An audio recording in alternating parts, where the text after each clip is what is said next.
তো দেখা যাক ওয়েবস নিয়ে আলোচনাটা আজকে শুরু করি। আশা করি সবাই হোয়াইট বোর্ডটা সবাই দেখতে পাচ্ছেন। লেমন দেখতে পাচ্ছেন কি? জি স্যার, দেখা যাচ্ছে স্যার। Okay, thank you. আচ্ছা, এখন খেয়াল করেন একটা জিনিস যে এই যে ওয়েবটাকে ভাগ করব, হ্যাঁ, মানে আজকে পড়বো ওয়েবসের টাইপস, কত ধরনের ওয়েবস পাওয়া যাচ্ছে। তো এটাকে ভাগ করবো অ্যাকচুয়ালি টাইপস অফ ওয়েবস বা ওয়েব টাইপস। এটা ওয়েব টাইপস দেওয়া উচিত ছিল। আচ্ছা, ওয়েব টাইপস এর ভাগ করব এটার প্যাটার্নের উপরে, মানে প্যাটার্ন, প্যাটার্নের উপরে, শব্দটা মাথায় রাখেন, প্যাটার্নের উপরে ভাগ করব। তো ঠিক আছে, তো দুই ধরন এই প্যাটার্নের উপরে ডিপেন্ড করে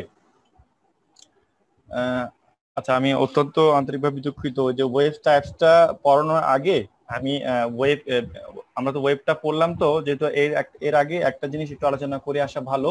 ওয়েব টাইপসটা একটু একটু এখানে থাকুক, পজ থাকুক।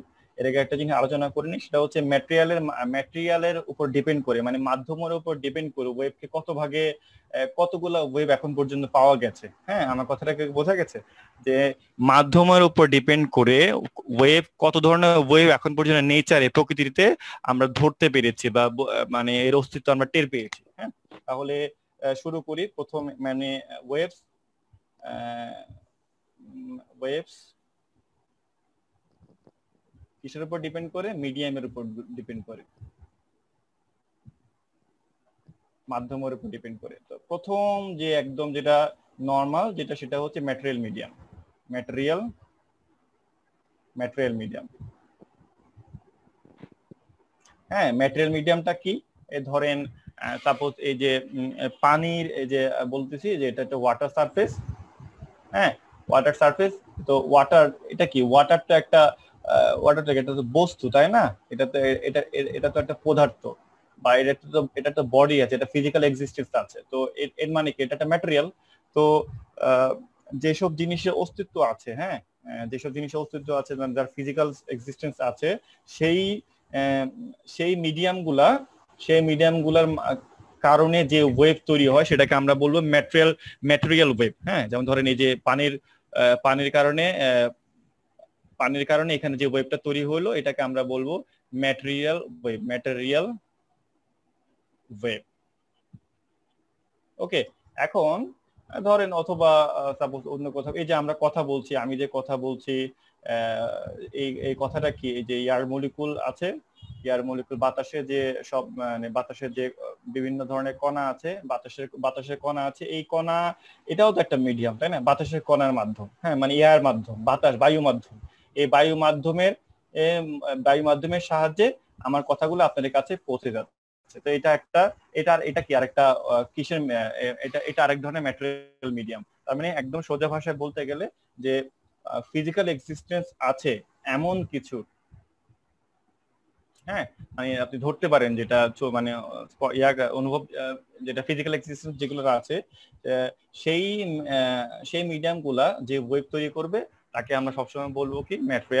Material medium.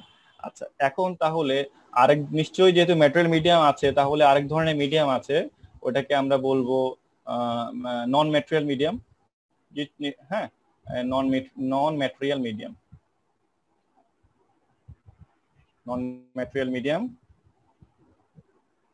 এখন এটা আবার কি? নন ম্যাটেরিয়াল মিডিয়ামটা আবার কি? নন ম্যাটেরিয়াল মিডিয়ামটা হচ্ছে সেই মিডিয়াম যেখানে ধরেন কোনো মিডিয়াম লাগে না, কোনো মিডিয়ামের সাহায্য ছাড়া একটা ওয়েবটা সামনের দিকে প্রোপাগেট করতে পারে।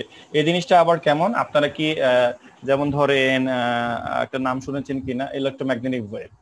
এটা আমি একটা উদাহরণ দিয়ে বোঝাচ্ছি। ইলেকট্রোম্যাগনেটিক ওয়েভ, হ্যাঁ, এই যে ইলেকট্রোম্যাগনেটিক ওয়েভ, অথবা ধরেন ইলেকট্রোম্যাগনেটিক ওয়েভটা আবার সেটা কি? নন ম্যাটেরিয়াল মিডিয়াম। এটা মানেটা কি? এটা মানেটা হচ্ছে এই ইলেকট্রোম্যাগনেটিক ওয়েভটা সামনের দিকে প্রপাগেট হতে কোনো ধরনের মিডিয়াম লাগছে না, এই জন্য আমরা এটাকে নন ম্যাটেরিয়াল মিডিয়াম বলছি। কোন সেন্সে এটা নন ম্যাটেরিয়াল মিডিয়াম?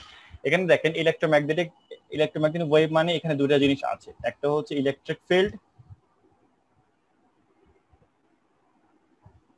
একটা হচ্ছে ম্যাগনেটিক ফিল্ড। একটা ইলেকট্রিক ফিল্ড, একটা ম্যাগনেটিক ফিল্ড। তো এই যে ইলেকট্রিক ফিল্ড আর ম্যাগনেটিক ফিল্ড, এই দুটা ফিল্ড মিলে আমার কি তৈরি হচ্ছে, ইলেকট্রোম্যাগনেটিক ফিল্ড। এই দুটা ফিল্ড মিলে আমার তৈরি হচ্ছে ইলেকট্রোম্যাগনেটিক ফিল্ড। তো ইলেকট্রোম্যাগনেটিক ফিল্ড মানে দুটা মিলে তৈরি হচ্ছে এটাকে আমি সংক্ষেপে লিখবো এখন ইএম ফিল্ড। মানে ইএম ফিল্ড মানে হচ্ছে গিয়ে ইলেকট্রোম্যাগনেটিক ফিল্ড। ইলেকট্রোম্যাগনেটিক ফিল্ডটা এই যে ইলেকট্রোম্যাগনেটিক ফিল্ডটা তৈরি হয়, এই ফিল্ডটাই আমাদের ওয়েভটাকে ক্যারি করে, বা ওয়েভটাকে মানে কি, ওয়েভ বলতে তো এখন বুঝতে পারতেছেন আপনারা, এনার্জিটা এটাকে ক্যারি করে সামনের দিকে নিয়ে যায়। হ্যাঁ, যেমন ধরেন আমাদের যে সূর্য থেকে যে আমাদের আমরা আমরা যে পাই না, যে আলো আসে, বা যেটাকে আমরা বলি মানে শক্তির বিশাল একটা উৎস, সূর্য থেকে যে আলোটা আসে, সেই আলোটা অ্যাকচুয়ালি তো মানে ওই যে স্পেস থেকে মানে সূর্য থেকে আসে, কোথায় পৃথিবীতে আসে, এই মাঝখানে তো কোনো ওই যে যতক্ষণ না পর্যন্ত আমাদের পৃথিবীর বায়ুমণ্ডল পর্যন্ত যতক্ষণ না আসে, এর মাঝখানে তো কোনো মিডিয়াম নাই। তাহলে এই যে আলোটা কিভাবে আসলো? তো একটা সদুত্তর হচ্ছে একটাই, এই যে এই আলোটা যে আসলো, এই যে এই আলোটা আসলো, এই একমাত্র উপায় হচ্ছে গিয়ে এটা হচ্ছে একটা নন ম্যাটেরিয়াল মিডিয়াম।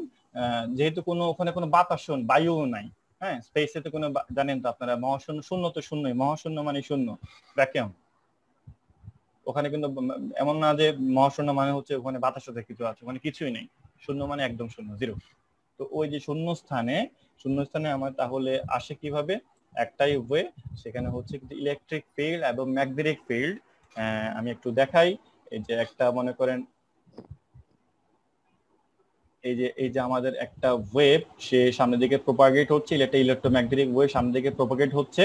হ্যাঁ, তো সে কি করবে, এই যে এটা কিভাবে প্রোপাগেট হয়, এই যে এক্স, এটাকে বলতেছি আমরা ওয়াই অক্ষ, এটাকে বলতেছি আমরা এক্স অক্ষ, যেহেতু আমরা জানি তিনটা অক্ষ আছে। হ্যাঁ, এটা হচ্ছে জেড অক্ষ। সে এক্স অক্ষ বরাবর, আচ্ছা ওয়াই অক্ষ বরাবর তৈরি হচ্ছে আপনার ইলেকট্রিক ফিল্ড, জেড অক্ষ বরাবর তৈরি হবে সাপোজ ধরেন ওয়াই, এটা হচ্ছে ম্যাগনেটিক ফিল্ড। ম্যাগনেটিক ফিল্ডকে বি দ্বারা প্রকাশ করা হয়, ইলেকট্রিক ফিল্ডকে ই দ্বারা।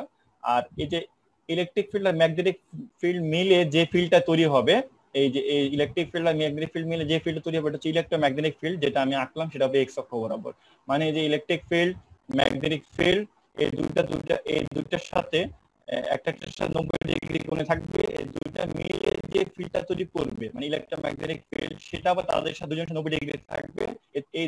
এই দুটার সংমিশ্রণে তৈরি হবে ইলেকট্রোম্যাগনেটিক ফিল্ড, যেটা কিনা সামনে দিকে অগ্রসর হয়ে আমাদের পৃথিবী পর্যন্ত পৌঁছায়। তো এই যে ওয়েভটা তৈরি হয়, ইলেকট্রোম্যাগনেটিক ওয়েভ, যেটাকে আমরা বলি যে সানলাইট বলতেছি, বা একটু অ্যাডভান্স দরকার নেই এটা জানা, এটাকে আমরা ধরুন সানলাইটই আপনি জানেন শুধু এখন। সানলাইট যেটাকে বলতেছি সেটা তৈরি হয় ইলেকট্রোম্যাগনেটিক ওয়েভের মাধ্যমে। এখন আপনারা আমাকে হয়তো জিজ্ঞেস করতে পারেন যে এটা তো বলতেছি লাইট মানে আলো, তাই না?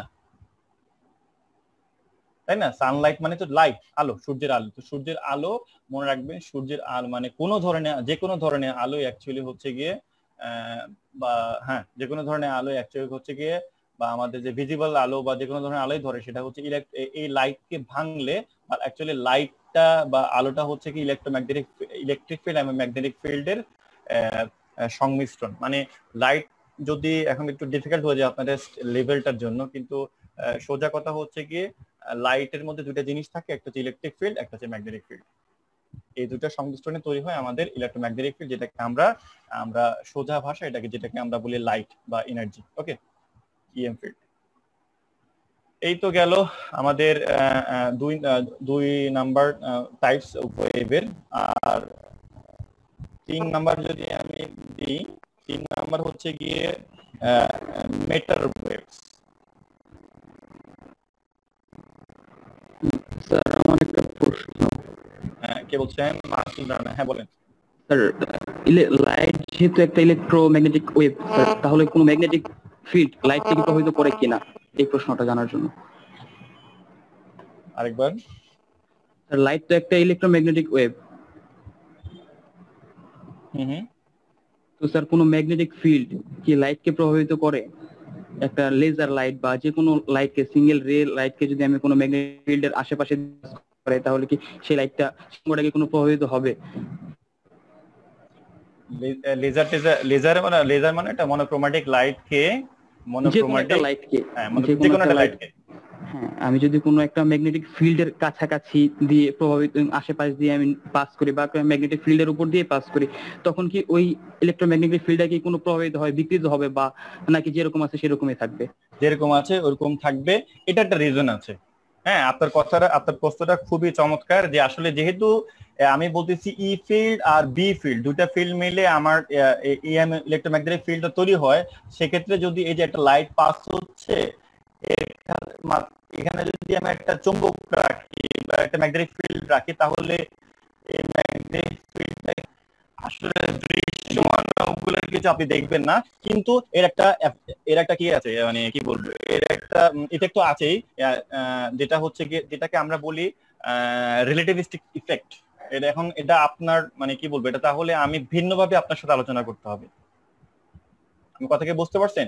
যে ইফেক্টটা ঘটে সেটা হচ্ছে রিলেটিভিস্টিক ইফেক্ট, বা আপনাকে যদি আমি একটু অন্য ভাষায় বলি, যে আসলে অ্যাকচুয়ালি ম্যাগনেটিক ফিল্ড বলতে কোনো কিছু অস্তিত্ব নাই আলাদা করে। আমার কথা ক্লিয়ার? জি, এটা একটু নতুন ভাবে শিখেন, যে ম্যাগনেটিক ফিল্ড বলতে আলাদা কিছু অস্তিত্ব নাই, অস্তিত্ব শুধু ইলেকট্রিক ফিল্ডেরই। ইলেকট্রিক ফিল্ড যখন মোশনে থাকেন তখন সেটা ম্যাগনেটিক ফিল্ড হয়। তার মানে কি, কোনো কিছুর অস্তিত্ব, যখন একটা কিছু স্থির অবস্থা থাকে সেই ইলেকট্রিক ফিল্ড, কিন্তু ওই ইলেকট্রিক ফিল্ডটা যখন গতিতে চলে যায় তখন সেই ইলেকট্রিক ফিল্ড আর ম্যাগনেটিক ফিল্ড দুটা। বুঝতে পারছি।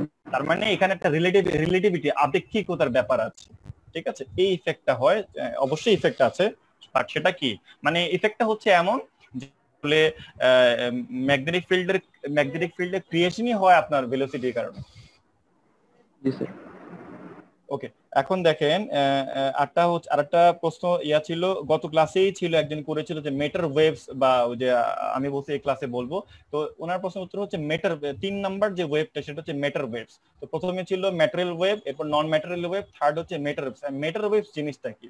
মেটার ওয়েভস হচ্ছে, যে মনে রাখেন যে মানে এই জগতের, এই মহাবিশ্বে যা কিছু ফিজিক্যাল এন্টিটি আছে, যা কিছু চোখে আপনি যা কিছু দেখেন, সবকিছুর একটা ওয়েভ আছে। যেমন মনে করেন আমি, হ্যাঁ, আমারও একটা কি আছে, মানে আমি যেমন, আমি কি একটা বস্তু না, তাই তো? আমি তো একটা বস্তু, কিন্তু আমি তো বস্তু, ঠিক আছে, মানে এই বস্তুটাকে বলে আমার পার্টিকেল নেচার, মানে এটা আমি যে বস্তু তার প্রমাণ, কিন্তু সাথে সাথে সব বস্তুরই একটা ওয়েভ নেচার আছে। কিন্তু এটা দৃশ্যমান হয় না। দৃশ্যমান কেন হয় না সেটা বলতেছি, যে ওয়েভ নেচারটা দৃশ্যমান মানে খুব যখন ছোট হয়ে যায় কোনো বস্তু, আপনারা জানেন কিনা, ধরেন ধরেন ওয়েট, এটা আমার তো ওজন ধরেন সাপোজ 80 কেজি, হ্যাঁ, 80 কেজি, তো নিশ্চয়ই এটা তো বেশ ভালো, অনেক বেশি। এখন ওয়েভ নেচার যদি পেতে হয়, মানে ওয়েভ নেচার যদি দৃশ্যমান হতে হয়, অথবা এটা যদি মানে ক্যালকুলেশনের মধ্যে যদি আপনাকে আনতে হয়, সেক্ষেত্রে আমাদেরকে কি করতে হয়? আমাদেরকে তুলনা করতে হয় একটা কনস্ট্যান্ট আছে, নাম প্ল্যাঙ্কস কনস্ট্যান্ট। শুনে আপনারা এখানে ফ্রাস্ট্রেট হবেন না, এগুলা খুব বেশি না, কিন্তু আপনাদেরকে শেখাচ্ছি বিকজ এটা ক্রোনোলজির দরকার। হ্যাঁ, এটা হচ্ছে প্ল্যাঙ্কস কনস্ট্যান্ট। এটা কি আমি বলতেছি আপনাদেরকে, এটাকে বলে এইচ। প্ল্যাঙ্কস কনস্ট্যান্টে আমরা এইচ দ্বারা প্রকাশ করি। হ্যাঁ, লেমন চন্দ্র বলেন। স্যার লাইট তো sir magnetic, sir electromagnetic force তাহলে স্যার, নাকি স্যার? ইলেকট্রোম্যাগনেটিক মানে লাইট ফোর্স না, ফিল্ডের কাজ। ইএম ফিল্ড স্যার, জি স্যার। তাহলে স্যার ইলেকট্রোম্যাগনেটিক ফিল্ড কি স্যার চুম্বকের দ্বারা বাঁকানো সম্ভব স্যার? হ্যাঁ, ইলেকট্রোম্যাগনেটিক ফিল্ডের তো একটা আপনার আছেই, চুম্বক দ্বারা তো এর একটা হবেই। তাহলে স্যার লাইট পৃথিবী থেকে, মানে সূর্য থেকে যে লাইট আসে সেটা কি বাঁকে স্যার? মানে ফোর্সের কারণে, মনে করেন যে মানে চুম্বকের কারণে বাঁকবে কি স্যার? লাইট তো বাঁকে না। আমি একটু আগে বললাম যে, হ্যাঁ, একটু আগে আপনাকে একটা অ্যান্সার দিলাম, তবে আরেকটু যদি প্রিসাইসলি দিই, যে আপনি যে ম্যাগনেটটা রাখবেন এই লাইটটাকে বাঁকানোর জন্য, সে এমন কোনো ম্যাগনেটই সাফিসিয়েন্ট না। মানে সাফিসিয়েন্ট না বলতে কি বোঝাচ্ছি, ওই জিনিসটার মানে কোনো কিছু তুলনা করার জন্য একটা অর্ডার আছে না? হ্যাঁ, কোনো কিছু একটা অর্ডার আছে। তো মনে করেন কোন বস্তু হচ্ছে 10⁻⁻18 মিটার সাপোজ, ঠিক আছে? বুঝতে পারছেন? মানে 10⁻18 মিটার মানে কত বুঝতে পারেন আপনি? দশমিকের পরে 18টা শূন্যর পরে 1। জি স্যার, অনেক ছোট, অনেক। কত ছোট? 18টা, মানে 18টা 01। কত ছোট? এত ছোট যে আমাদের কল্পনার বাইরে ছোট। জি স্যার, ঠিক আছে? তো ওই এই জিনিসটাকে যদি আপনি এই জিনিসটাকে যদি আপনি কি করতে চান, কোনো কিছু দিয়ে যদি ডিফ্লেকশন বা বাধাগ্রস্ত করতে চান বা কোনো একটা কিছু ঘটতে চান, তো আপনি যে জিনিসটা দিয়ে এই কাজটা করতে চান সেটাও তো ওই অর্ডারের হইতে হবে নাকি? স্যার বুঝছি স্যার, মানে এটা এত ছোট যে জি স্যার হ্যাঁ, বুঝতে তো পারছি। আপনার যে এটা যেটা যেটা আসলে লাইট কি বেন্ড হয় কিনা জিজ্ঞেস করছেন না? হ্যাঁ হয়, কিন্তু তার জন্য অর্ডার দরকার। আমি এই ক্লাসে এটা একটু একটু একটু পরে বলতেছি, ঠিক আছে? ওকে এখন স্যার, ওকে, বাট কোশ্চেনটা খুব ভালো।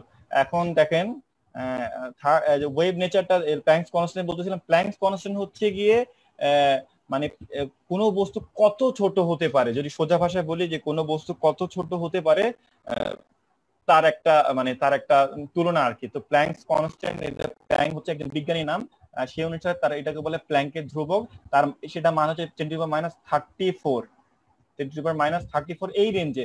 সামনে পিছনে আছে এগুলো দরকার নাই, শুধু এই রেঞ্জটা মনে রাখেন। এটার অর্ডার হচ্ছে প্ল্যাঙ্কস কনস্ট্যান্টের অর্ডার হচ্ছে 10⁻34।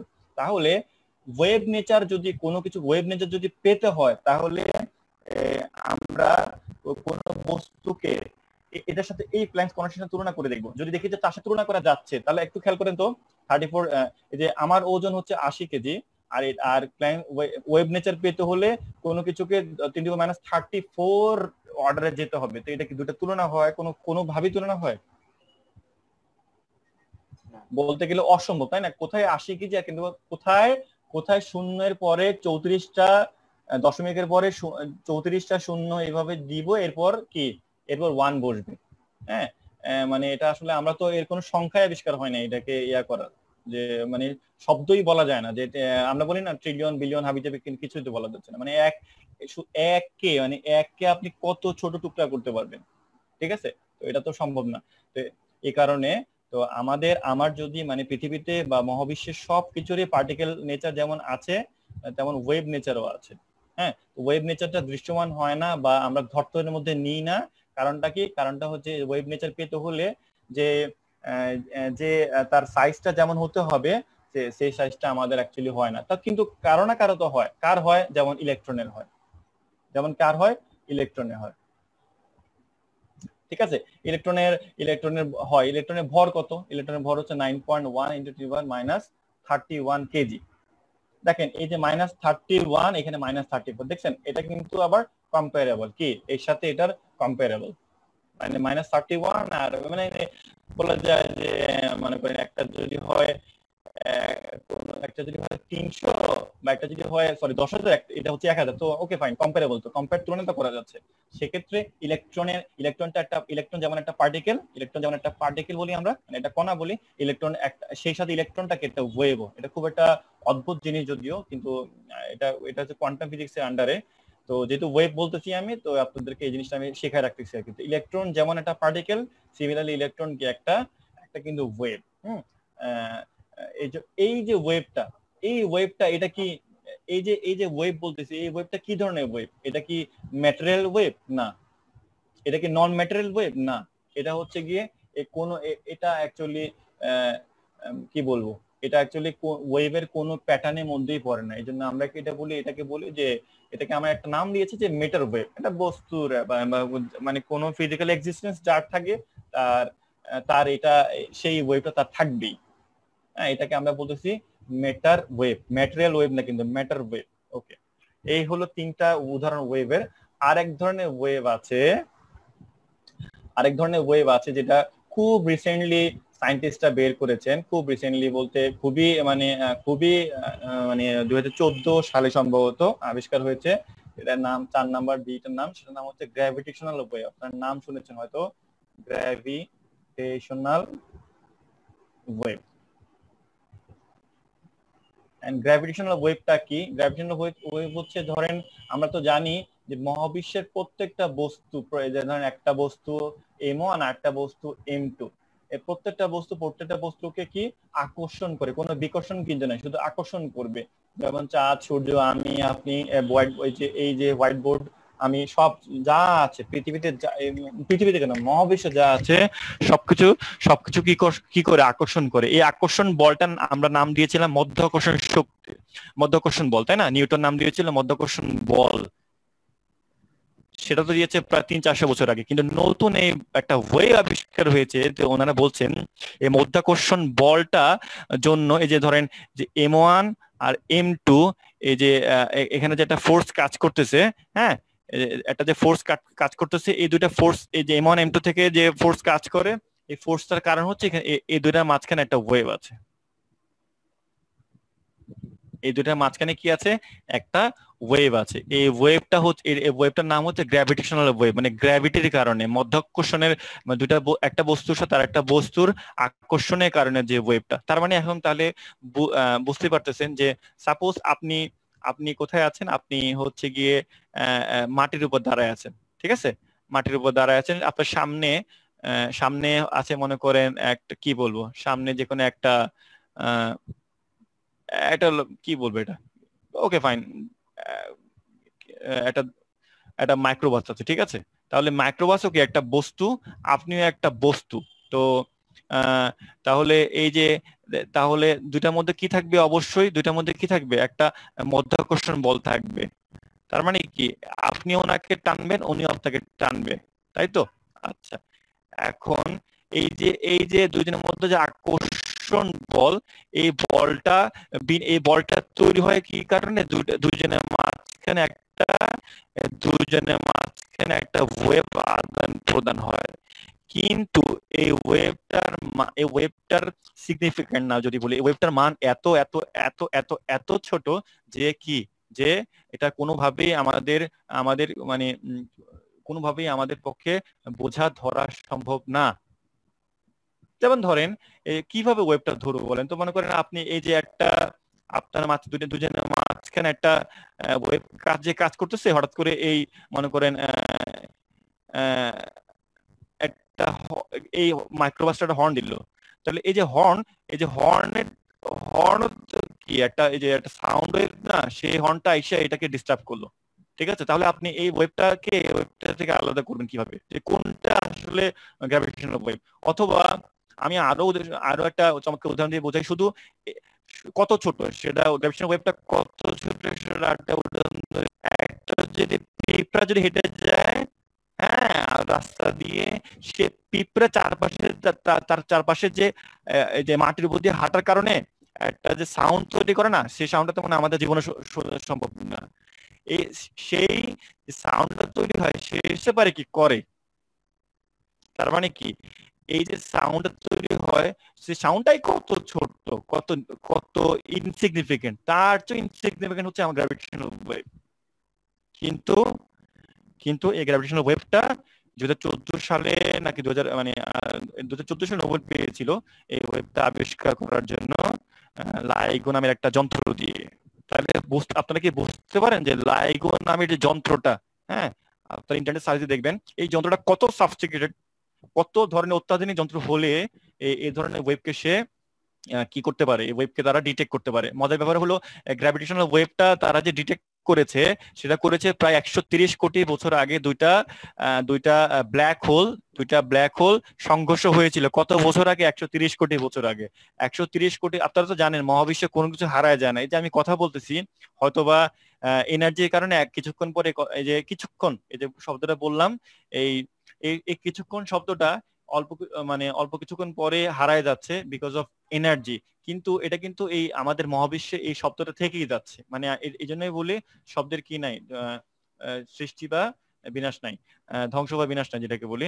এখন দেখেন, এই যে 130 কোটি বছর আগে দুইটা ব্ল্যাক হোল যে সংঘর্ষ হয়েছিল, সেই সংঘর্ষটা বা সংঘর্ষের কারণে যেটা ওয়েভ তৈরি হয়েছিল না, সেই 130 কোটি বছর আগের ওয়েভটা বিজ্ঞানীরা এই পৃথিবীতে তাদের এই লাইগো যন্ত্রের মাধ্যমে ধরতে পেরেছেন। হ্যাঁ, লেমন যন্ত্র বলেন। স্যার আপনি বললেন যে স্যার এনার্জির কারণে, মানে এনার্জি শেষ হয়ে গেলে ওয়েভটা ধ্বংস হয়ে যায় বা আমরা শুনতে পাই না স্যার। কিন্তু স্যার ওই ওয়েভটা মানে এনার্জি যদি আবার রিজেনারেট করি ওই ওয়েভে, তাহলে কি ওই কথাটা 250 বছর পর আমার মরার পরে ওটা শোনা যাবে স্যার? এটা আসলে মানে যদি সম্ভব হয় তাহলে ভালোই হতো, বুঝছো? মানে দেখেন কোনো কিছু এগুলো আসলে, ওই যে আমি কিছুদিন আগে উইকিপিডিয়ায় পড়লাম যে একজন ছিল হচ্ছে একজন মানে পরিচালক ছিল, উনি সাউন্ড রেকর্ড করবে, তা বাঁশবাগানে হয়তো সাউন্ড রেকর্ড করতে গেছে, তো ওনার নানি আর কি, ওনার দিদিমা অনেক আগে মারা গেছে, কিন্তু ওনার দিদিমের ভয়েস নাকি ওই সাউন্ড রেকর্ডারে ধরা পড়ছে স্যার। আচ্ছা আমরা ইররিলেভেন্ট কিছু না বলি, মানে ওকে থ্যাংক ইউ। জিনিসটা এইরকম হচ্ছে একটা ব্যাখ্যা দিয়েছে যার কারণে আসছে। আচ্ছা বুঝতে পারছি। আচ্ছা তো এটা সম্ভব যে রিজেনারেট করা সম্ভব কিনা, যে কিভাবে মানে জিনিসটা আসলে বলতেছি এত ইনসিগনিফিকেন্ট যে এটাকে রিজেনারেট করতে, আমি যেটা বলতেছি এটা তো আমাদের ওয়েবে মানে আমাদের নেচারে থেকেই যাচ্ছে, বাট এটাকে রিজেনারেট করা ডিফিকাল্ট, বাট থেকে যায় এটা ঠিক। ঠিক আছে, কারণ কি ওই যে এখানে তো এনার্জি থাকে, মানে কিছু ইনফরমেশনই তো থাকে, তাই না? তো সেটা তো চলে যাওয়ার কথা না কোথাও। আর কেউ হাত তুলেছেন কি? Sir I am really sorry, আমি পাশে থেকেও মানে ক্লাস করছি, ক্লাসটা এত ইন্টারেস্টিং হচ্ছে আমি না আস্ক করে পারছি না। হ্যালো স্যার, গ্র্যাভিটেশনাল ওয়েভের কথা বলছিলেন স্যার, ওই যে ব্ল্যাক হোল, ওই যে ব্ল্যাক হোল তৈরি হয়েছিল দেখে লাইক আমাদের পৃথিবী থেকে এটা অনুভব করা গেছে। তারপর আমাদের পৃথিবীর চারপাশে একটা বাবলি একটা ইফেক্ট তৈরি হয়, মানে কাইন্ড অফ অ্যানিমেশন। একটা ইউটিউবে ভিডিও দেখছিলাম স্যার, এইটাই তো বোঝাচ্ছেন মনে হচ্ছে লাইগো। মানে এক্স্যাক্টলি ওইটা বোঝাচ্ছি না, বোঝাচ্ছি যে মানে আমরা মানে কোন কয় ধরনের ওয়েভ আছে, সেই ধরনের ওয়েভ বলতে গেলে যে গ্র্যাভিটেশনাল ওয়েভটা যে পাওয়া গেছে 2014 সালের দিকে, মানে এক্সপেরিমেন্টাল প্রুফ হয়েছে, হ্যাঁ, যে ওইটার আসলে জাস্ট নামটা বুঝছি, আপনাদের সাথে নামটা পরিচয় করে দিচ্ছে এটা। আচ্ছা আচ্ছা, থ্যাংক ইউ। এর চেয়ে বেশি কিছু না গ্র্যাভিটেশনাল ওয়েভ। মনে রাখবেন, আপনি প্লিজ একটু মাইকটা অন করেন। হ্যাঁ, তাহলে আমাদের চার ধরনের মানে মিডিয়ামের উপর ভিত্তি করে আমরা ওয়েভকে চারটে ভাগ করতে পারি। একটা ম্যাটেরিয়াল ওয়েভ, একটা নন ম্যাটেরিয়াল ওয়েভ, একটা মেটার ওয়েভস, আর একটা হচ্ছে গ্র্যাভিটেশনাল ওয়েভ। ওকে, এখন আসেন আমরা যাই যে ওয়েভ প্যাটার্নের উপর, মানে ওয়েভ কত এক্সকিউজ মি কত ধরনের ওয়েভ অ্যাকচুয়ালি আমাদের আছে, কত ধরনের ওয়েভ আছে আমাদের কাছে, সেটা হচ্ছে প্যাটার্নের উপর ভিত্তি করে। প্রথমটা হচ্ছে প্যাটার্নের উপর ভিত্তি করে আমরা ওয়েভকে ভাগ করতে পারি। আচ্ছা এখানে লিখে দিই according to pattern.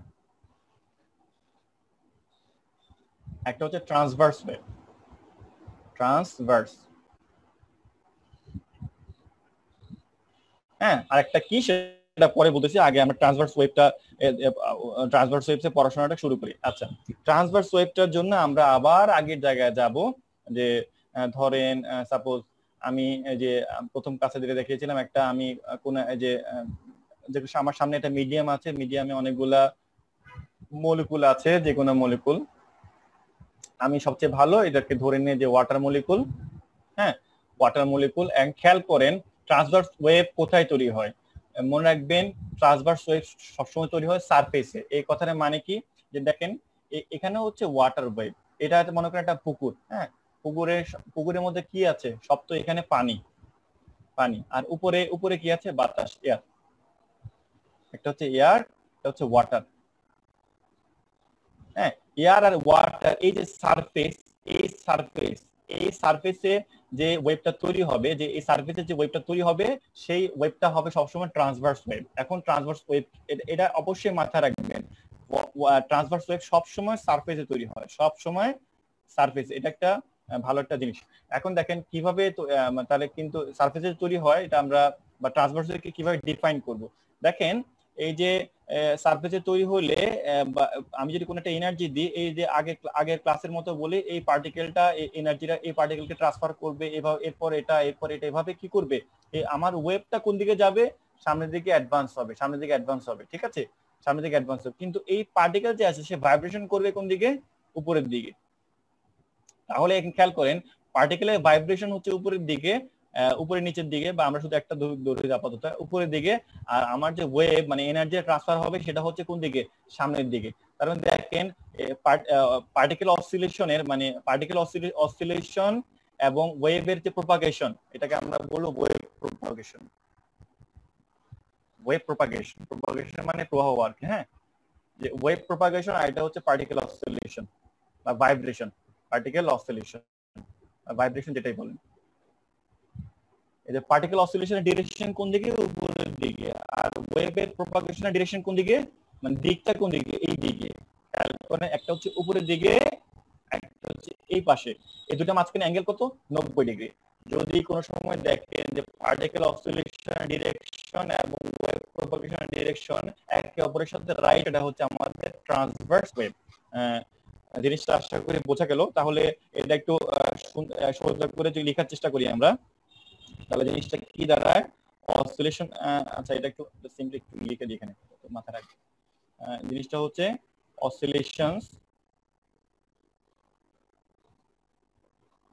oscillations and propagations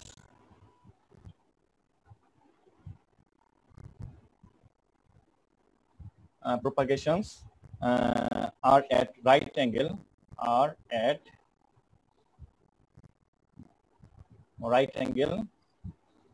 মানে কি? 90 ডিগ্রি to each other.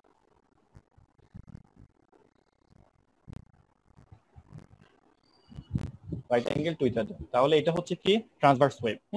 তাহলে আসেন ট্রান্সভার্স ওয়েভ নিয়ে আমরা ট্রান্সভার্স ওয়েভের জন্য আরো কিছু ইম্পর্টেন্ট ডেফিনিশন আমাদের কিছু জিনিস শিখতে হবে। সেটা শেখার আগে আসেন আমরা আরেকবার ওই ট্রান্সভার্স ওয়েভটা কিভাবে সামনে থেকে প্রপারগেট করে বা সামনে থেকে অ্যাডভান্স হয়, সামনে থেকে যায়, সেটা আরেকবার একটু দেখে নিই। এখন এই যে পুকুরে যে আমি যে দেখতেছি, পুকুরে যে ওয়েভটা আছে, এই যে ধরেন পুকুরের যে ওয়েভটা আছে, এই যে আমি পুকুরে যে একদম উপরে পৃষ্ঠতলে আর কি, হ্যাঁ, পুকুরের সারফেসে বা যেখানে পানি আছে, যেটা ধরেন এই সারফেসে। এখন আমি যদি সাইড থেকে পিকচার তুলি, সাইড থেকে যদি একটা ছবি তুলি, তাহলে ক্যামেরা নিলে এমন হবে, তাই তো?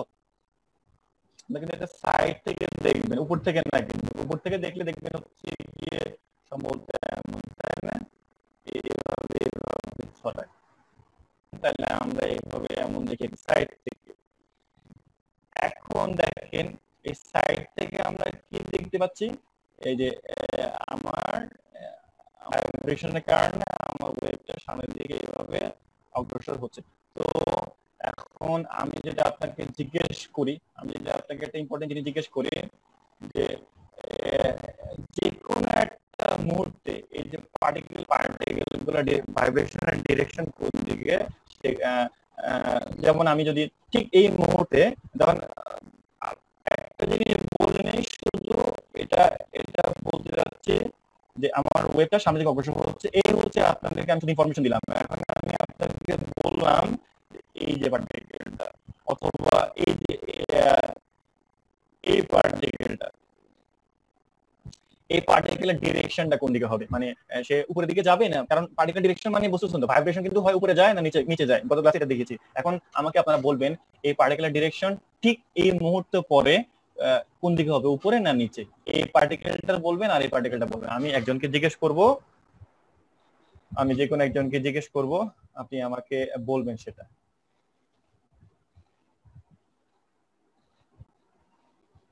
বা কেউ কি নিচ থেকে বলতে আগ্রহী আছেন? জি স্যার, উপরের দিকে। এটা কে? হ্যাঁ, আমি মাসুদ রানা। মাসুদ রানা। কোন পার্টিকেলটা? এই যে আমি দেখাচ্ছি মাউস দিয়ে। এই পার্টিকেলটা কি উপরের দিকে নাকি এই পার্টিকেলটা উপরের দিকে? দুইটা পার্টিকেল উপরের দিকে। উপরের দিকে। আচ্ছা, এটা কেন বলেছেন আপনি উপরের দিকে? কারণ অগ্রসর হচ্ছে আর মিডল লাইনের উপরের সাইডে তারা দুইটা পার্টিকেলই আছে। আচ্ছা, আপনার এটা ঠিক ছিল, একটু ভুল হয়ে গেছে। আসেন তাহলে আমি জিনিসটাকে তাহলে এটা একটু মাথায় রাখবেন, এটা একটু ব্যাখ্যা করার চেষ্টা করি, ঠিক আছে? খেয়াল করেন। আমি বলবো স্যার। Hello sir. হ্যাঁ বলেন। স্যার, প্রথম পার্টিকেলটার উপরের দিকে আর এই পরের পার্টিকেল যেটা পরের লালটা হয় নাই কোন একটা মুহূর্তে ওয়াটার মলিকিউলের ছবি তুলে আমি এটা পেলাম যে মানে সাইড ভিউ নিলাম, আর ওয়াটার ওয়েভ আছে সেটা এইভাবে সামনে দিকে অগ্রসর হচ্ছে,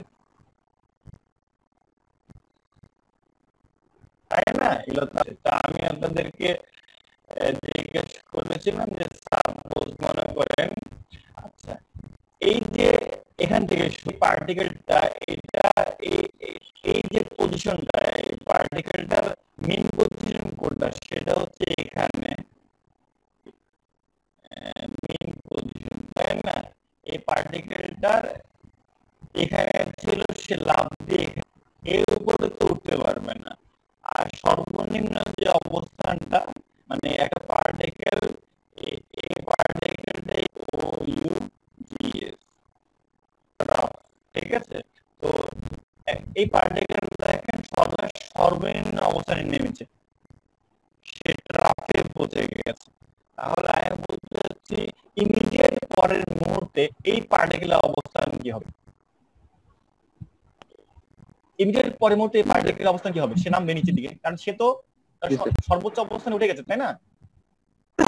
তাহলে সর্বোচ্চ এর পরে সর্বোচ্চ অবস্থানে কে উঠবে?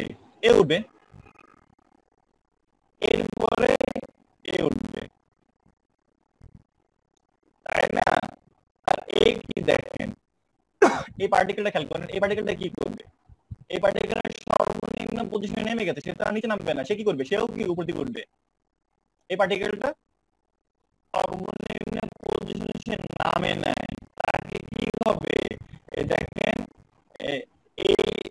এটা তো এই পার্টিকেলের জন্য কি ট্রাফ তৈরি হওয়ার তরঙ্গ খাত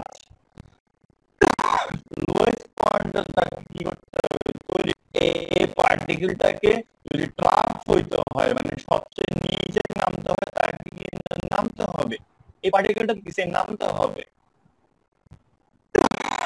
সিমিলারলি আমি যদি সামনের দিকে তাহলে আগাইতেছে। হ্যাঁ, এটাই তো আমি কথা বলতেছি। তাহলে এগুলা স্যার আপনি একটু রাইট পাশে পুরো ওঠার কথা, নিচে নামার তো কথা না। দেখেন আপনার মাউসের এখন যে আইকন, হ্যাঁ এটার পুরো ওঠার কথা, নিচে নামার তো কথা না, যদি সামনের দিকে অগ্রসর হয়। হ্যাঁ, স্বামী একটা ওয়েব দেখতেছেন না? আমি বলতেছি ঠিক পরের মুহূর্তে ওয়েবটা সারছেন, তাহলে মানে জিনিসের শিফট হয়ে যায়, তো এই ওয়েবটা এখানে আসছে। এখন এই যে হ্যাঁ আপনি এখানে ব্যাপারটা আমি একটু বুঝলাম যতটুকু, এখানে শুধু ওয়েবটা অগ্রসর হচ্ছে, কিন্তু ওখানকার যে পার্টিকেল গুলা, ওখানকার যে পরমাণু গুলা, ওরা ওখানেই থাকতেছে, কিন্তু ওদের ওয়েবটা অগ্রসর হচ্ছে, এমনটা কি স্যার? হ্যাঁ, এক্স্যাক্টলি এমনটাই। এটা আমাদের প্রথম লেকচারে আমরা জাস্ট এটাই বুঝিয়েছিলাম।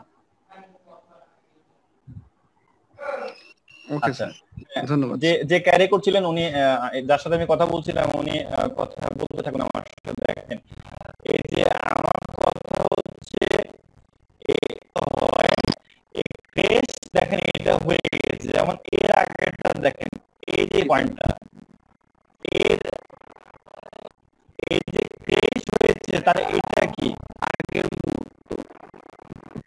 আগের মুহূর্ত উপর উঠবে না নিচে নামবে? এটা বলেন, নিচে নামবে, কারণ সে তো অলরেডি উপরে উঠেছিল এক সময় না, সর্বোচ্চ উচ্চতা সে পৌঁছেছে কারণে, এই কারণেই তো উঠে নামবে, এরপরে ওই উঠবে, এরপরে উঠবে। বুঝতেছেন? ইন্টারেস্টিং আছে। ঠিক আছে, এ তো আর নিচের দিকে নামার সুযোগ নাই, এবার নামবে কে? এ নামবে, এরপর ও নামবে,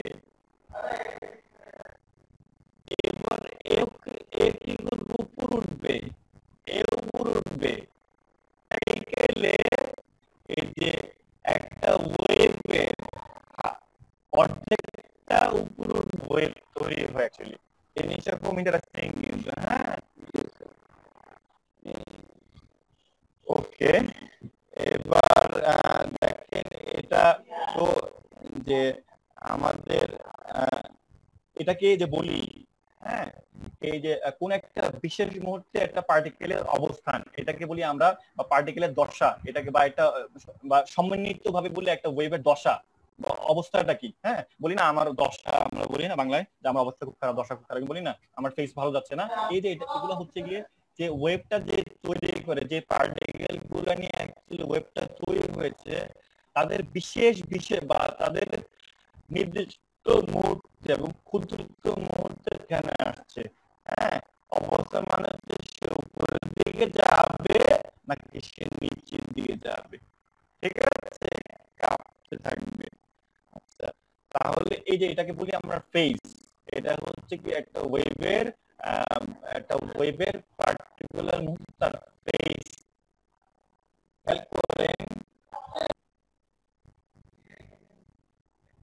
এখান থেকে আমরা একটা ইম্পর্টেন্ট ডেফিনিশন যেগুলো শিখছেন সেখানে যেতে পারি, যে একটা পার্টিকেল সর্বোচ্চ যে দূরত্ব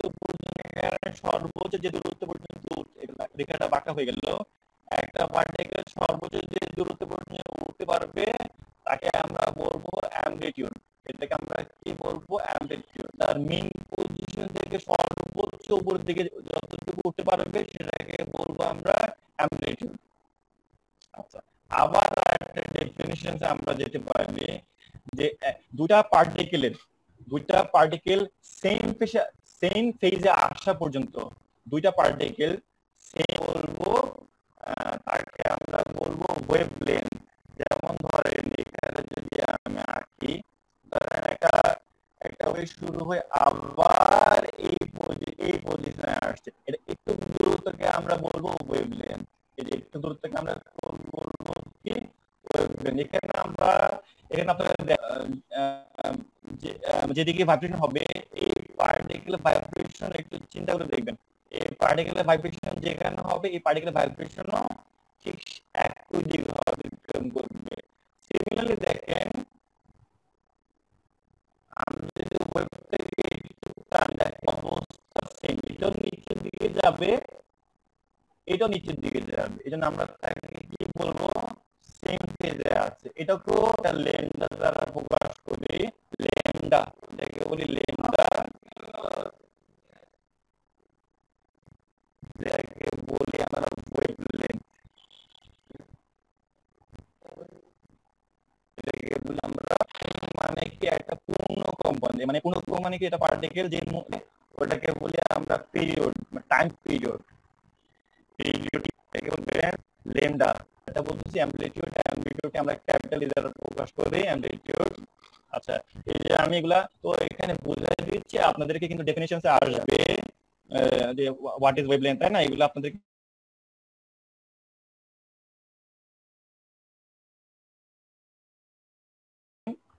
এরকম ওয়েভ, ধরেন দুইটা ওয়েভ চিন্তা করেন, একটা হচ্ছে এমন,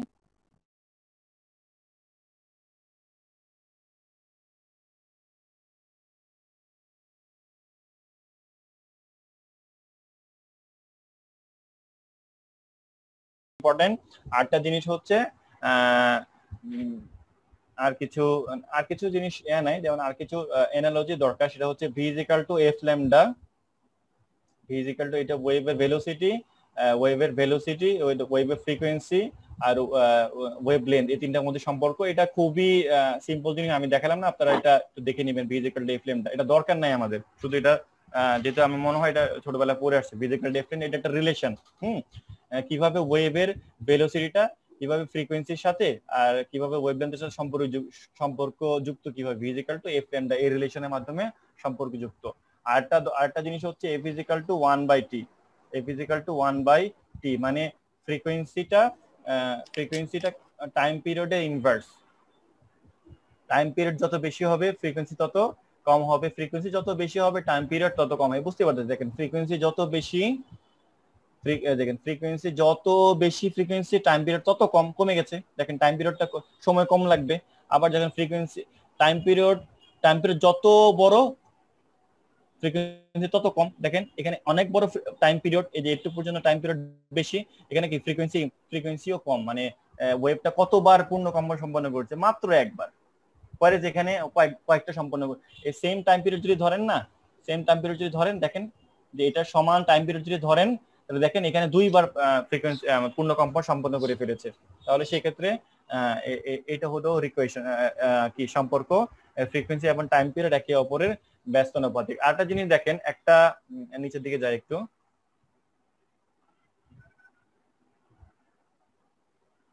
নিচের দিকে যায় একটা জিনিস দেখাই। আরটা হচ্ছে ওই যে সেটা হচ্ছে ফেজ। হ্যাঁ, দেখেন এই যে একটা ওয়েভ এখান থেকে শুরু হলো আবার এখানে শেষ হলো, এটাকে আমরা বলতেছি কি, এটাকে তো আমরা বলতেছি ওয়েভলেন্থ বলতেছি, বা একটা কমপ্লিট সাইকেল বলতেছি, মানে একটা পূর্ণ কম্পন, একটা কমপ্লিট সাইকেল, পূর্ণ তরঙ্গ, একটা পূর্ণ তরঙ্গ বলি, একটা কমপ্লিট সাইকেল বলতেছি। এই কমপ্লিট সাইকেলে তার অ্যাঙ্গুলার তার অ্যাঙ্গুলার ফ্রিকোয়েন্সি কেমন হতো, অ্যাঙ্গুলার ফ্রিকোয়েন্সি দেখার জন্য তো আমাদের একটা জিনিস লাগবে। দেখেন সেখানে তার অ্যাঙ্গুলার ডিসটেন্স বা এগুলা আমাদের একটু দেখতে হবে, সে আসলে কতটুক কি ভ্রমণ টমন করে। এখানে দেখেন অ্যাঙ্গুলার ভেলোসিটি, এখানে তার অ্যাঙ্গুলার ভেলোসিটি কেমন হয় দেখেন। এর আগে দেখেন এই যে এখান থেকে এটুকু আসতে, মানে হাফ তরঙ্গ যেতে তাকে কিন্তু 180 ডিগ্রি সম্পন্ন ঘুরতে হয়। আবার এখান থেকে একটু যেতে তাকে আবার আরেকটা 180 ডিগ্রি কমপ্লিট করতে হয়। দ্যাট মিনস অনেকটা এমন যে এটাকে যে আমরা এইভাবে দেখাই যে প্রথম সাইকেল হাফ সাইকেল করতে লাগতেছে 180 ডিগ্রি, আবার হাফ সাইকেল করতে লাগতেছে আরো 180 ডিগ্রি, তার মানে দুইটা মিলে আমার 380 ডিগ্রি তার রোটেট করতে হচ্ছে। তার মানে এটাকে আমরা বলেছি 2π। তাহলে তার অ্যাঙ্গুলার ডিসপ্লেসমেন্ট করতে হলো, অ্যাঙ্গুলার ডিসপ্লেসমেন্ট হলো তার 2π পরিমাণ।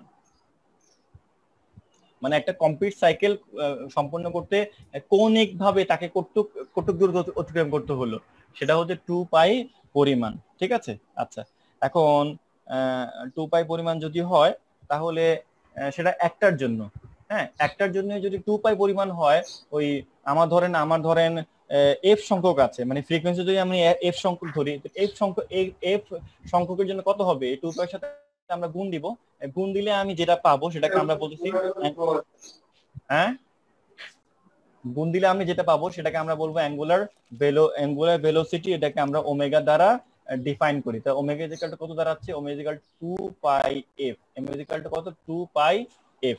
ঠিক আছে, আবার দেখেন 2πf মানে তো হচ্ছে আমার 1/t, তার মানে আমরা ওমেগা সমান লিখতে পারি ওমেগা ইকুয়াল 2πt ও লিখতে পারি। এই হচ্ছে কি আমার এটাকে বলি আমরা অ্যাঙ্গুলার ভেলোসিটি।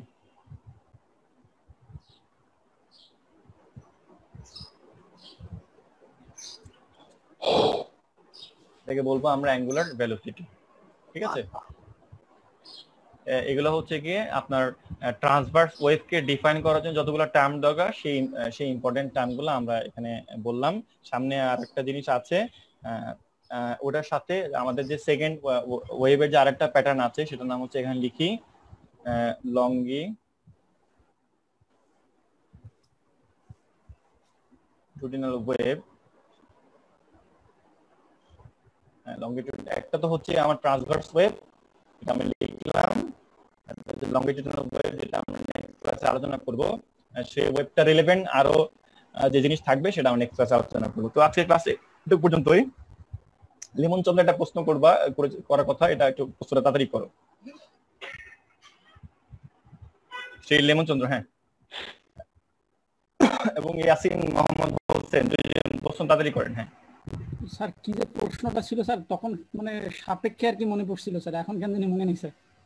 আচ্ছা প্রবলেম নাই, এটা মাথায় রাখেন, যদি কোনো সময় সুযোগ হয় করতে পারেন। হ্যাঁ স্যার, আমরা ট্রান্সভার্স ওয়েভে যখন আপনি বললেন যে এটা সারফেসে হয়, সারফেস স্যার এই যে ট্রান্সভার্স ওয়েভটা, হ্যাঁ হ্যাঁ শুনতেছি বলেন। হ্যাঁ সেটা যে সারফেসে হয়, মানে আপনি যে পুকুরের উদাহরণটা দিছিলেন, তো সেখানে পুকুরের পানির সারফেসে যদি হয় তাহলে তো স্যার সেখানে মাধ্যম দুইটা থাকতেছে না, উপরের সারফেসে থাকতেছে এয়ার আর নিচের সারফেসে থাকতেছে ওয়াটার। তাহলে স্যার এই ওয়েভটা কি মানে দুইটা সারফেসে ঘুরে ঘুরে আলাদা ভাবে যায় নাকি, মানে এই জিনিসটা নিয়ে একটু পেঁচে আছি। আচ্ছা জিনিসটা হচ্ছে যে কোনো জিনিস যখন একটা যে কোনো পার্টিকুলার মাধ্যমে, এয়ার মাধ্যম আছে না, আর নিচে ওয়াটার। ঠিক আছে, এয়ার মানে কোনো নির্দিষ্ট একটা মাধ্যমে যদি কোনো কি বলবো ওয়েবকে প্রপাগেট করতে হয়, ঠিক আছে, তাহলে সেই ওয়েবটাকে আমরা বলবো লংগিটিউডাল ওয়েব। এই ওয়েবটা নেক্সট ক্লাসে আলোচনা করবো। কারণ পানির ভিতরে যদি আপনি কথা বলেন, পানির ভিতরে আপনি যে কোনো একটা ওয়েব এখান থেকে মনে করেন এখানে আসলো, পানির ভিতরে এখান থেকে ওয়েবটা এখানে আসলো, তাহলে এই ওয়েবটা যেভাবে সামনে থেকে অ্যাডভান্স হবে সেটা হবে লংগিটিউডাল ওয়েব। এটাকে আমরা LW বলি সংক্ষেপে, আমি নাম দিলাম আর কি। আর সিমিলারলি এখানেও কিন্তু দেখেন এই যে ইন্টারফেস, এখানে পানি এখানে এয়ার, এই কারণে যে নতুন এক ধরনের প্যাটার্ন তৈরি হয় সেটাকে আমরা বলবো ট্রান্সভার্স। কথা বুঝতে পারছেন? জি স্যার। হ্যাঁ, মানে যদি একদম ইন্ডিপেন্ডেন্টলি কোনো ওয়্যার কোনো কি বলে কোনো ওয়েবকে ট্রাভেল করতে হয়, সেক্ষেত্রে তাকে লংগিটিউডাল ওয়েভ হইতে হবে, আইদার ওয়াটার অর এয়ার। কিন্তু দুইটা যদি কোনো সময় দুইটা মাধ্যম দুইটা ইন্টারফেস আছে, তাহলে ইন্টারফেসের সারফেসে না পানি না ওয়াটার, ইন্টারফেস, তাই না? দুইটা তো ইন্টারাকশন আছে, ওটাতে যেটা মাধ্যম যে ওয়েবটা তৈরি হবে এটাকে বলবো আমরা ট্রান্সভার্সাল ওয়েব। ওকে, আরেকজন হাত তুলেছেন। নন ম্যাটেরিয়াল মিডিয়ামের একটা উদাহরণ যদি দিতেন স্যার। একটা উদাহরণ। নন ম্যাটেরিয়াল মিডিয়াম বলছিলেন, ভুলে গেছি। হ্যাঁ, এই যে বলছি ইলেকট্রোম্যাগনেটিক ওয়েভ। এই যে সূর্য থেকে, সানলাইট থেকে যে মনে করেন এই যে সূর্যটা আমাদের পৃথিবীতে আসে, পৃথিবীতে আসার আগে বায়ুমণ্ডল, তাই না? বায়ুমণ্ডল থেকে তো কোনো মানে আমাদের বাতাস টাতাস এগুলো পাচ্ছি আমরা, এটা হচ্ছে পৃথিবীর পৃষ্ঠ। কিন্তু এই যে সূর্য থেকে যে এটা বায়ুমণ্ডল পর্যন্ত যে আসে, এখানে তো পুরো টোটালি ভ্যাকুয়াম, শূন্য স্থান। এই শূন্য স্থানে কোনো মাধ্যম নেই, এর মাধ্যমে আসে কি হবে? এটা এই যে মাধ্যমে আসে, এই মাধ্যমে যে ওয়েবটা আসবে এটাকে আমরা বলবো নন ম্যাটেরিয়াল মিডিয়াম আর কি, বা ইলেকট্রোম্যাগনেটিক ওয়েভ, EM ওয়েভ।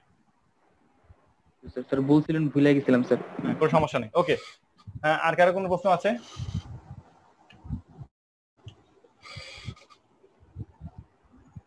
আর কারো কোনো প্রশ্ন আছে? Sir, hello sir. হ্যাঁ, কে বলছেন? হ্যাঁ, লেমন। হ্যাঁ স্যার, নন ম্যাটেরিয়াল ওয়েভ শুধু স্যার দুইটা স্যার, গ্র্যাভিটেশনাল ওয়েভ আর আরেকটা হচ্ছে ওই যে ইলেকট্রোম্যাগনেটিক ওয়েভ নাকি? না, গ্র্যাভিটেশনাল ওয়েভ তো আমি বলি না যে নন ম্যাটেরিয়াল ওয়েভ। স্যার মনে নাই স্যার। না, মানে গ্র্যাভিটেশনাল ওয়েভটা হচ্ছে আরেক ধরনের একটা ওয়েভ, মানে এটা হচ্ছে কি ম্যাটেরিয়াল ওয়েভ না, বা নন ম্যাটেরিয়াল ওয়েভ। এই ওয়েভটার নাম কি স্যার? Gravitational wave.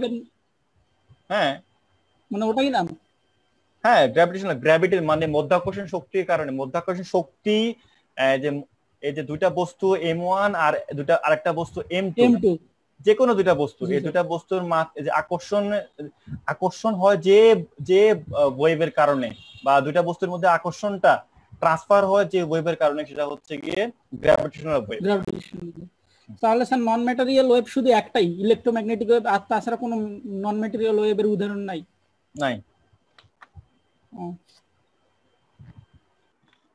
ওকে, জি স্যার। ওকে স্যার, আমার প্রশ্ন ছিল। হ্যাঁ প্লিজ, কে বলেন? আলমগীর বলছেন নাকি? নামটা বলবেন। আলমগীর হোসেন। আলমগীর হোসেন, প্লিজ। হ্যাঁ বলেন, আপনি বলেন, শুনতে পাচ্ছি। হ্যালো, বললেন যে ইলেকট্রন, যে চলাফেরা ইলেকট্রন কি আরো কোনো ওয়েভ আছে মেটার ইলেকট্রনের মতো? আমি আপনার হঠাৎ করে মাঝখানে অথবা ইন্টারাক্ট হলো কোনো কারণে, আমি শুনতে পারি না, একটু আরেকবার রিপিট করেন আলমগীর। আচ্ছা, জি স্যার। স্যার, মানে হচ্ছে মেটার ওয়েভ এর কথা বললেন, যে ইলেকট্রনের কথা বললেন, তো সেটা হচ্ছে আপনার বস্তু, আবার হচ্ছে আপনার মানে যেটা বললেন কিভাবে, তো এরকম কি আরো কোনো আছে নাকি মেটার ওয়েভ এর উদাহরণগুলো, যে এটা মেটার ওয়েভ? মানে এই যে মানে এই পৃথিবীতে, এই মহাবিশ্বে আপনি যাদের কি বলবো, যাদের সাইজটা, ঠিক আছে, আবার কথাটা বুঝেন, যাদের সাইজ মানে খুবই ছোট, কত ছোট যে আপনি 10⁻⁴, এই যে প্ল্যাঙ্কের যে ধ্রুবক, এই যে প্ল্যাঙ্কের ধ্রুবক, এটাকে h দ্বারা প্রকাশ করে, এর সাথে যদি তুলনা করতে পারেন যাদের সাইজটাকে, যেমন ইলেকট্রন 10⁻31, যেমন প্রোটন 10⁻27 সম্ভবত, বা নিউট্রন 10⁻27, এমন রেঞ্জে, তাই তো? অথবা যে কোনো এলিমেন্টারি পার্টিকেল, যে কোনো এলিমেন্টারি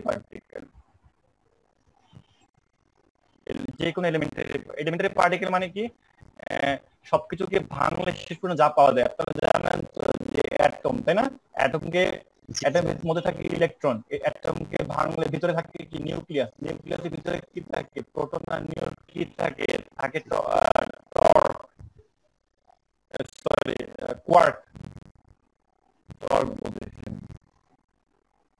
কোয়ার্ক যে আসলে এটাকে মিটারওয়েভ নাম দেওয়ার কারণটা কি, যে ধরেন আমাদের যে জগৎ, আমরা যে পৃথিবীতে বাস করি, আমাদের জগৎ মানে আমরা দেখেন এটাকে বলি ক্লাসিক্যাল ফিজিক্স বলে বা ক্লাসিক্যাল জগৎ বলে। হ্যাঁ, ক্লাসিক্যাল ফিজিক্স বা ক্লাসিক্যাল মানে হচ্ছে গিয়ে কোনো ঝামেলা যেখানে নাই। হ্যাঁ, মানে কমন সেন্সের সাথে কোনো কিছুর যেটা যা মানে কমন সেন্সের সাথে যায়। হ্যাঁ, কিন্তু কিছু জিনিস আছে এই মহাবিশ্বে যেটা আমাদের কমন সেন্স যেটা বলে তার সাথে যায় না। যেমন হচ্ছে কি ধরেন এই যে একটাকে বললাম না যে ইলেকট্রন, হ্যাঁ, ইলেকট্রনের সাইজটা কত, 10⁻31। মানে কোনো কিছুর সাইজ যখন খুব ছোট হয়ে যায় তার বিহেভিয়ারটা জানেন আমরা আর বুঝতে পারি না ঠিক মতো। মানে আমাদের যে কমন সেন্স, মানব জাতির যে নর্মাল যে বলেন অথবা আমরা যে বিজ্ঞান তৈরি করছি, হ্যাঁ, সেই বিজ্ঞানের সাথে মানে বিজ্ঞানের যে নর্মাল যে ট্রেন্ড, নর্মাল যে রাস্তা, সেই রাস্তা যায় না। এই জন্য এটাকে আমরা অন্য নাম দিচ্ছি, সেটা নাম দিয়েছি কোয়ান্টাম ফিজিক্স বা কোয়ান্টাম মেকানিক্স।